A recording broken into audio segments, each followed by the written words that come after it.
మోకాల నొప్పులకు ఎటువంటి సర్జరీ లేకుండా ఎపియాన్ పెయిన్ క్లినిక్ అందిస్తున్న అత్యాధునిక చికిత్స. నమస్తే రమ్మగారు. నమస్తే జయ. రమ్మగారు, మనకి ఇంట్లో పాజిటివ్ ఎనర్జీ ఉండాలంటే ప్రతిరోజు పూజ చేసుకుంటాం. హాయిగా ఉంది, ప్రశాంతంగా ఉందని మనకి మనమే ఫీల్ అవుతూ ఉంటాం. అయితే కొంతమంది దీపం పెట్టరు, ఏదో పండక్కో పబ్బానికో ఒక దండం పెట్టుకుంటుంటారు.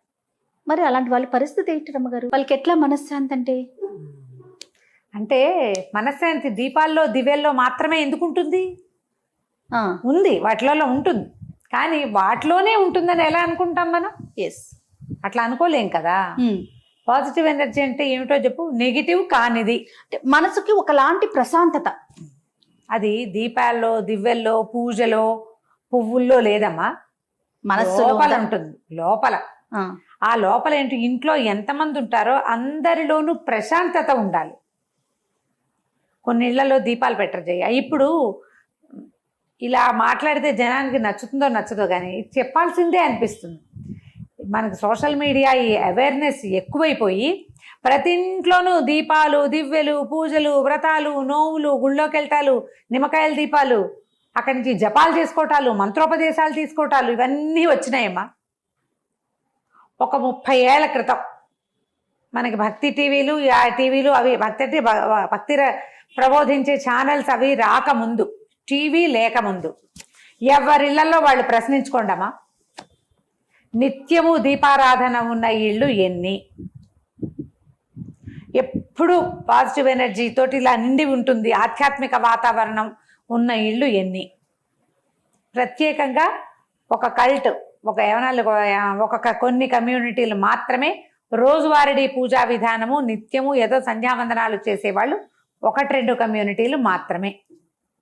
మిగిలిన ఇళ్లలో పండక్కి పబ్బానికి దీపం పెట్టుకునేవాళ్ళు. వాళ్ళంతా ప్రశాంతంగా పాజిటివ్ ఎనర్జీతో లేరా? వాళ్ళ వ్యాపారాలు నడవలేదా? ఉద్యోగాలు అవ్వలేదా? వాళ్ళకి పొలాల్లో పంటలు పండలేదా? విధానాన్ని బట్టి ఇప్పుడు పొలం పని చేసుకునే వాళ్ళు రైతులు అనుకో, వాళ్ళకి ఇంట్లో దీపాలక్కర్లా దివ్యలక్కర్లా, దేవుడి అక్కడ పొలంలో మట్టికి పూజ చేస్తారు. అవును, పొలి పెట్టడం అంటారు. వాళ్ళు చేసే వృత్తినే దైవంగా నాగలికి దండం పెట్టుకుంటారు. సూర్యనారాయణ మూర్తికి దండం పెడతారు. ఒక సంవత్సరానికి 1-2 సార్లు పోతురాజుకి ఏమైనా చేయటము, వీరుళ్ళకి ఏమైనా పెట్టుకోవటము, ఊళ్ళో పోలేరమ్మో గంగానమ్మ ఉంటే ఏడాదికి 1-2 సార్లు అక్కడ పెట్టించేవాళ్ళు.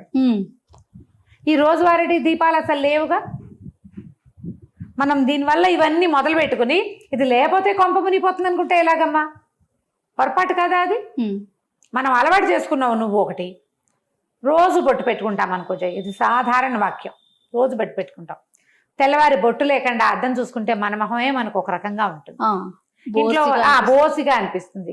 మనం రోజు కాటికి పెట్టుకునేవాళ్ళు. ఓ రోజు కాటికి పెట్టుకుపోతే మొహం ఏదోగా ఉంటుంది, ఏడ్చినట్టు ఉంటుంది. అదే పని ఏదోగా ఉంటుంది. అలాంటి ఫీల్లో ఉంటున్నారు వీళ్ళు. ఆ దీపాలు పెట్టడం అనేది అలవాటయ్యి ఓ రోజు పెట్టకపోతే పాజిటివ్ ఎనర్జీ లేదనుకుంటారు. మీ ఎనర్జీకి ప్లస్, అది ప్లస్ లేకపోయినా ఎనర్జీ ఉంది. అర్థం చేసుకోండి ఏం చెప్తున్నాను. మిమ్మల్ని డిస్కరేజ్ చేయడం అసలు నా ఉద్దేశం కానే కాదు. చేసుకోగలిగితే చేసుకుందాం, చేసుకోలేకపోతే మీ ఇంట్లో దీపం పెట్టరు కాబట్టి మీ ఇంట్లో పాజిటివ్ ఎనర్జీ లేదని అనకూడదు. అది చాలా పొరపాటు. పాజిటివ్ ఎనర్జీ అనేది మన మనస్తత్వాలని బట్టి ఉంటుంది, మన వాతావరణాన్ని బట్టి ఉంటుంది, మన తీరు, మనం ఎట్లా బిహేవ్ చేస్తాం. ఇల్లు శుభ్రంగా ఉంచండి మీకు పాజిటివ్ ఎనర్జీ కావాలంటే. ఇంట్లో చెత్త సామాన్లు చేర్చకండి. పాత కిరసనాయిల డబ్బాల దగ్గర నుంచి ఉంచుకుంటారు. ఆయిల్ డబ్బాలు పారేయరు, పాల కవర్లు పారేయరు, నూనె డబ్బాలు అలా పేర్చి పెడతారు. విరిగిపోయినవి ఈ ప్లాస్టిక్ డబ్బాలన్నీ పూల్ చేసి పెడతారు. విరిగిన ప్రతి వస్తువుని అవతల పారేయండి. నెగిటివ్ ఫోర్స్ వెళ్ళిపోతుంది బయటికి. ఆ విరిగిపోయినవన్నీ కూడా నెగిటివ్ ఎనర్జీసే అవి. పాత అట్టపెట్టెలు, పాత బట్టలు, ఇల్లు మురికి, 4 పక్కల సింకులు మురికిగా ఉండటం, వాష్ బేసిన్లు దరిద్రంగా ఉండటం, బాత్రూములు దరిద్రంగా ఉండటం, మురికిగా ఉండటం. మురికిలో నెగిటివ్ ఎనర్జీ ఉంది. క్లీన్ చేయండి, పాజిటివ్ ఎనర్జీ వస్తుంది. అయిందా? ఇప్పుడు ఇది నువ్వు ఎక్కడి నుంచి మొదలు పెట్టాలి? వాకిలి గుమ్మాలు బూజు దులుపుకోవటం దగ్గర నుంచి స్టార్ట్ చేయండి. వాకిళ్ళకి బూజు, ఇళ్లల్లో దుమ్ము, అలా దుమ్ము పేరుకుపోవటం, పుస్తకాలు గుట్టలుగా విప్పేసిన బట్టలు ఉతక్కండా అట్టి పెట్టుకోవటం, నెల రోజులకు ఒకసారి బట్టలు ఉతుక్కోవటం, వారానికి ఒకసారి బట్టలు ఉతుకుతావు, ఏం చేస్తాం మన వీలది. ఓ బిన్ పెట్టుకోండి, చక్క బట్టలన్నీ విప్పిన గుడ్డలన్నీ అందులో వేయండి, ఎక్కడ పడితే అక్కడ పడేయకుండా. పుస్తకాలకు ఒక ర్యాక్ పెట్టుకోండి, లేదా 2 అట్టపెట్టి పెట్టి వాటిలలో పేర్చేసేయండి, వాటి మీద ఏదైనా చక్కగా కప్పేయండి, నీట్గా కనపడుతుంది. నెగిటివ్ ఫోర్స్ ఎట్లా డెవలప్ అవుతుందంటే, మన ఇంట్లోకి వచ్చాము ఒకళ్ళు, నేను మీ ఇంట్లోకి వచ్చాను అనుకో జయ, ఇల్లంతా ఎక్కడ వస్తువు అక్కడ ఉంటే, ఎంత చక్కగా ఉంది ఇల్లు, భలే క్లీన్ అండ్ టైడీగా ఉంది, ఇంకా ఉంటాయి రకరకాల మాటలు, మంచి ఏర్పాటుగా ఉంది ఇల్లు.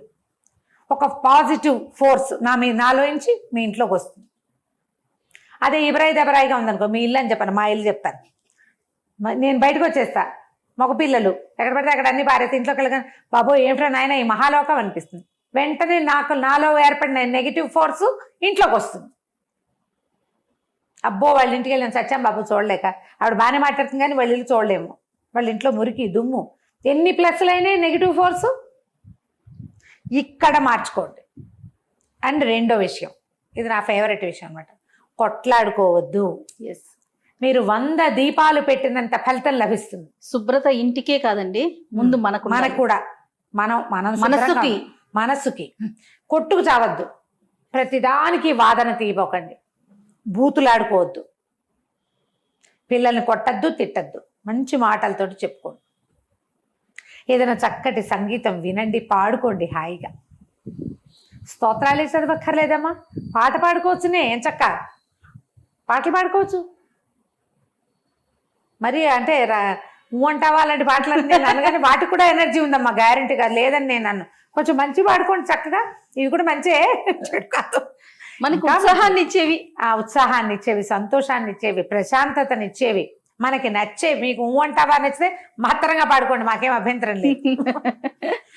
ప్రధానమైనది ఏంటంటే ఇంట్లో కొట్లాటలు, మనస్తాపాలు, దుఃఖము, ఉద్వేగము, ఆవేగము, భయము, ఏడుపులు, వీటి వల్ల నెగటివ్ ఫోర్సెస్ ఏర్పడతాయి.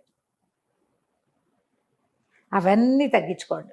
మీ ఇద్దరికి ఎంతసేపు పోట్లాటగా ఉంటే, మీరు దీపం పెట్టినా పెట్టకపోయినా పోట్లాటగా ఉంటే, ముందు మీరు పోట్లాట మానేయండి. ఒంటి చేతి చప్పట్లు ఎంతసేపు మోగిస్తారు అవతల వాళ్ళు, ఏమన్నా సరే గింజు తెచ్చినా మాట్లాడద్దు, ఏమవుతుందో చూద్దాం. మానేయండి పోట్లాడటం. ఓ 2-3 రోజుల తర్వాత మీకు ఇంట్లో ఏర్పడే ప్రశాంతత ఏమిటో మీకు అర్థమవుతుంది. అది పాజిటివ్ ఎనర్జీ అంటే. మీరు దీపం పెట్టుకుని చక్కగా దేవుడికి అలంకారం చేసుకుని, పూజ చేసుకుని, ప్రసాదం చేసుకుని, అది ఎవరికైనా పంచిపెట్టి చెయ్యండి, చాలా బాగుంటుంది.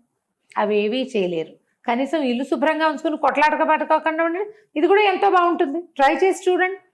ధూపం వేసుకోవచ్చు, ధూపానికి దేవుడికే చూపించాలి. కొందరి ఇళ్లలో దేవుడి ఆసక్తి తక్కువ ఉంటుంది పెద్దవాళ్ళకి, మా ఇంట్లో ఇంటా వంట లేవని అలాంటి వాళ్ళు కూడా ఉన్నారు. అవును, ఒట్టిగా అగరత్తులు వెలిగిస్తే సాయంత్రం చక్కగా గుమగుమలాడుతూ ఉంటుంది ఇల్లంతా. అన్ని గదుల్లోకి దాన్ని తిప్పండి, చక్కటి వాసన వస్తుంటుంది, సువాసన. ఈ పెర్ఫ్యూమ్ టిష్టిష్లు కొట్టే వాటికంటే వాటిలలో రకరకాల ప్రాబ్లమ్స్ వస్తాయి, కెమికల్స్ కాబట్టి. ఈ అగరవత్తులకి సాంబ్రానికి ఏం ప్రాబ్లం వస్తుంది మనకి?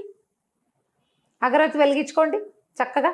ఇంట్లో అక్కడక్కడ ఆకుపచ్చటి మొక్కలు పెట్టండి, నెగిటివ్ ఫోర్సెస్ని అవి లాగేస్తాయి. వాకిళ్ళల్లో మొక్కలు అట్టి పెట్టుకోండి, తులసి చెట్టే పెట్టక్కర్లా, మనీ ప్లాంట్ పెట్టుకున్న ఆకుపచ్చగా ఉండే చెట్టు కూడా మంచి పాజిటివ్ ఎనర్జీని ఇస్తుంది.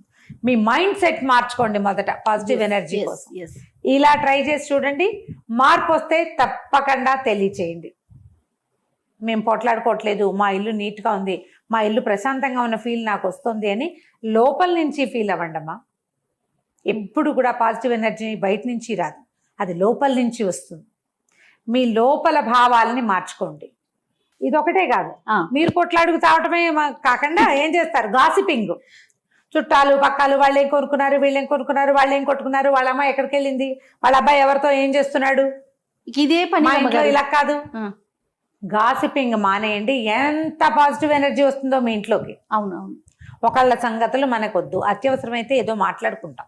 ఇంక ఇదే కార్యక్రమాల్లో ఉంటారు ఉంటారు, ఫోన్లు చేసుకుంటూ ఉంటారు. దాని బదులు ఏమైనా ఉపయోగపడే పనులు చేయండి అమ్మా. చక్కగా పుస్తకాలు చదువుకోండి, కృష్ణారామ అనుకోండి, మంచి మాట్లాడుకోండి, పుణ్యం వస్తుంది. చేత్తో ఏదైనా పనులు చేయండి, మీ శక్తిని వాటి మీద ఖర్చు పెట్టండి. అత్త కోడళ్ళ వ్యవహారాలు, అత్తగారులేమో కోడళ్ళ మీద గాసిపింగు, కోడళ్ళేమో అత్తగారుల మీద గాసిపింగు. అది కూడా ఎంత ఎనర్జీని లాగేస్తుందో. అవును, ఎప్పుడు మీ సబ్ కాన్షియస్ దాని మీదే ఉంటుంది. వీటిలో నుంచి బయటకు వచ్చేయండి. ఎలా ఇప్పుడు మార్పు తెచ్చుకుంటే లోపల నుంచి మైండ్ సెట్ కనుక మార్చుకుంటే మన ఇంట్లో ఉన్న సెట్ కూడా ఆటోమేటిక్ గా మారిపోతుంది. మారిపోతుంది. మీరు వేరే వేరే గాసిపింగ్ మీ ఎవరి మీదో మాట్లాడితే మీ మీద ఎవరు మాట్లాడరా? మీరు కూడా దానికి దొరుకుతారు కదా. మీరు ఇతరులను అనకండి, మీరు ఇతరుల చేత అనిపించుకోకండి.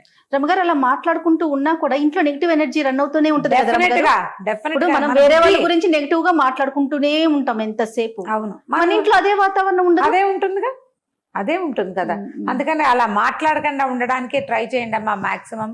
హాయిగా నేను చెప్పాక కృష్ణారామ అనుకోండి, ఏ గోళ ఉండదు. నచ్చిన సంగీతం పెట్టుకుని పాటలు పాడుకోండి హాయిగా. రైట్. థ్యాంక్ యూ రమగారు. నమస్తే.